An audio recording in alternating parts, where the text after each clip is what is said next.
این محبس رفتن و این انسان ها را محبس کردن، این زهرتهی ها، این ترور کردن ها، این بی‌معنیگری ها، این ریشه دشمنی از کمبغلی و قشاقی ناداری همه ما را نگهبان شود. این کفر. هر کسی که قرض میگیره و او را ادا نمیکنه، پرواش نداره، این ثواب و ثمره و سبب کلیتی اویله 5-6 چیز بده. چیه؟ غم عمر کوتاه میکنه، غم کسل میکنه انسانا، مردم غمگین، اویله غمگین، سرزمین غمگین و یا هیچ محل که برای آب لب و دهنش خشک میشه و میگه انا میخواد دعا کنه، اما وقتی دعا میگیره آدم، دعا تأثیری کلان داره، دعا خیلی چیزی مهمه.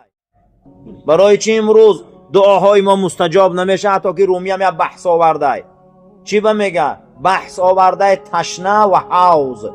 یک انسان بود میگه در بالای انمون دیوالی کلام بود، میگه یک حوض کلام در پیشش ماندگی، خواست که از همون آب نوشه، یکی از همون تگی پاش خیشت کند، میگه داری آب دا پرتاف کی، او یک چلقس کرد. میگه آدمی تشنه اگر همون تشنه که آب صدای آب و فهمه چه به سراسیمه میشوه، ای گفت این بین آب صدا داشته، این من تشنه. بعد تگی پاشه میگه کندن سر کرد، خیشتای لذیبه میگه کنده کنده آمد به آب رسید. میگه شما دعا میکنی مانعه کارا زیاد داره، خیشتا زیاد داره، همین خیشتاتون کنه یک نیمه پرتافتن گیره شما به مقصد میرسه.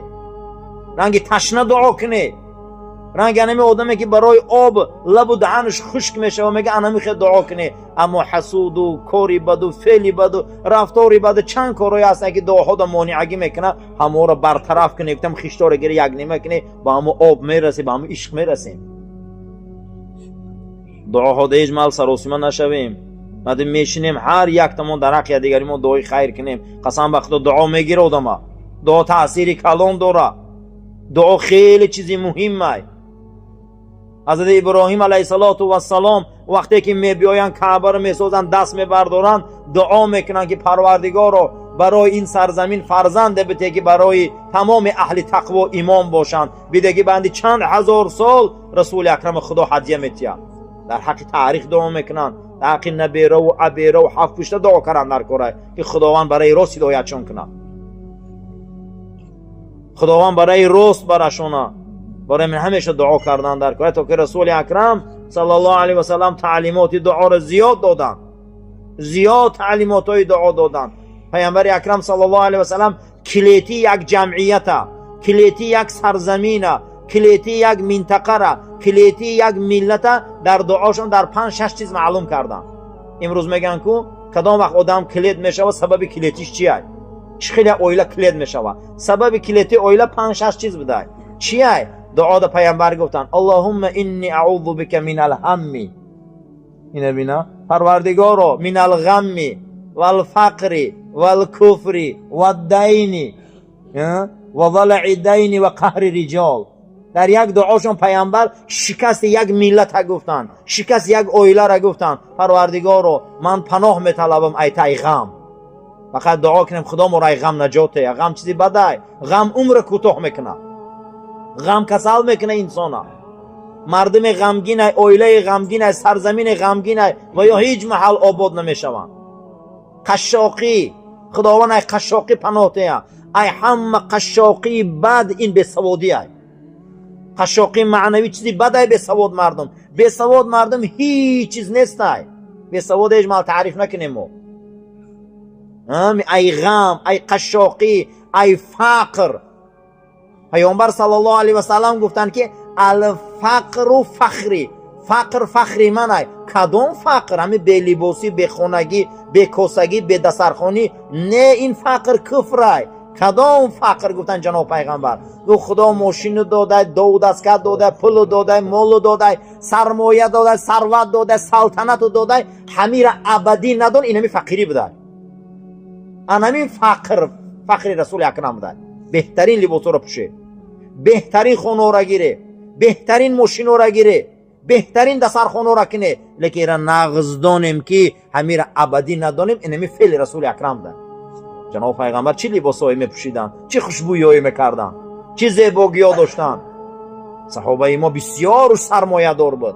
همون فقر خود پیامبر گفته که فخری من کدام فقر؟ همین را ابدی ندانیم. این همین اصلا فقیری، همین کس ابدی ندونید. نصف شونده دونست انسان متکبر نمیشود.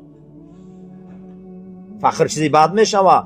خدا از کمبغلی و قشاقی ناداری همه ما را نگهبان شود. این کفره. بسیار اینها بیچاره نماز اساس خوندن نمیتونن، روزه اساس گرفتن نمیتونن. برای همین همیشه پیامبر ما دعا میکرد. برایش در اون زمان حضرت چقدر فقیرا و مهربان بودن. جامعه که فقیر کی بود نباشه اسلام زیدی فقره، اسلام زیدی گداییه، اسلام زیدی همین کارای. چی به پیامبر قدر فقیرا را دوست می‌داشت؟ برای او دوست می‌داشت جناب پیغمبر که فقیر در جامعه زیاد بود، نادار زیاد بود. برای اونها پیامبر مهربان بود، برای پیامبر دلسوز بود. در چندین حدیث های گوهربارشان جناب پیغمبر صلی الله علیه و سلم تنقید کرده اگر همون گدایی را که یک روزه خوراک داره گدایی میکنه، یک روزه خوراک داره با میپرسه گدایی میکنه. حتی پیامبر صلی الله علیه و سلم سحری بامداد آمدن، حدیث را منوی روایت میکنه، جوانی اومدن گدایی کرده پرسیدن، حضرت در آمدن تور آوردن دسته کردن در دستش دادن، گفتن این همین نگیر از همینجا دفع شو، اخصلت نکن، کلمه دفع شو گفتن. این گدایی را نگفتن در اینجا، حتی همین حیزون فروشی را کنم کارا نکن. برای همین اسلام ما زیدی گداییه. هر جامعه فقیره، هر جامعه غم داره، هر جامعه قشاقه یا اویله هم باشه، اینا پیش نمی روند. و ذلعیدین خدایا ما را از قرض زیاد شدنش نگهبان شود. قرض چیزی بد می شود. قرض این خاریه، قرض امتحان خدای، قرض قشاقیه. انا همینه. رسول اکرم صلی الله علیه و سلم فرمودن هر کسی که، حدیث امام احمد روایت میکنه، هر کسی که قرض میگیره و او را ادا نمیکنه، پرواش نداره، این ثواب و ثمره و چیزی که داره در روز قیامت میگیرن. اما هر کسی قرض میگیره و در فکر همینه در رحم میموره، روز قیامت شفاعت کنندش همین پیغمبره. رسول اکرم میخیزه گپ میزده ای قفای انمو قرضارویی که نیت قرض دادنش دارن در رحم میمورن، نیت میکنن جوان مردونه که من میتیم، لیکن در رحم میمورن. میگه شفاعت کنندش پیغمبری آخره. میگفته پیغمبر قیامت دخیزه کی پیش وی میگردونه، اما قرضی هم میبیایه چی میکنه به خاطر شفاعت پیغمبر میبخششه. یعنی برای همین اکثریت انسان‌ها چه خدا نجات نمیتیه؟ نیت سالم ندارن، نیت پاک ندارن، غم نمیخورن در میره که پروردگار کمکشون کنه، پرواش ندارن. برای همین ذلعیدین زیاد شدن قرض این مشکنه، اویله ها را پاش میته، سرزمین ها را پاش میته. و قهر رجال دشمنی. خدایا مرای دشمنی ها پناه ده. این محبس رفتن ها، این انسان ها را محبس کردن، این زهرتهی ها، این ترور کردن ها، این بی‌معنیگری ها، این ریشه دشمنی های. خداوند ما همینجا میبیاییم میشینیم یک دیگری منقدر روبرو میشیم. خدایا دشمنی را از بین ما دفع کنه. دشمنی چیزی بده برادرو. یک وقت ما یک مرتبه نمک دشمنی را چشیدیم، چقدر جوان مردای بین رفتن. خدای ما را هیچ موقع دشمن نکنه. دشمنی چیزی بده. انا همین جدا چی به انسان ها پیش نرفتن، جوان مردان نسوزیدن، پیش نرفتن، صاحبی چی نشدن، ریشش ای دشمنی بود. دشمنی چیزی بده. دشمن کشیدی از قفای انسان همه کارا میکنی. و قهر رجال، خدایا گفت چی قهر گرفتن و دشمنی را از بین ما دور کن. گفت رسول اکرم اینمی 3 4 5 چیز یک سرزمین نصف میکرده، اینمی قبضه، اینمی چی آدم ما مبارزه بریم که همش نصف میشوه. صلح میبیا، آرامی میبیا، تنجی میبیا. پروردگار این دسترخوان آباد گردان و همه ما را برای راست هدایت کن و عاقبت کار ما را به خیر و ایمان ما را به سلامت گردان. آمین یا رب العالمین. سلام علیکم.